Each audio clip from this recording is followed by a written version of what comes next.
Hello，大家好，我是冰怡，来自槟城。其实平常身体状况还不错的，没什么大的健康困扰。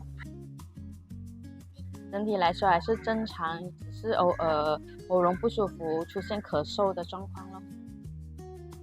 有时候我会有一点咳嗽，所以个人不太喜欢吃药的原因，所以我就选择用了这个米亚全给。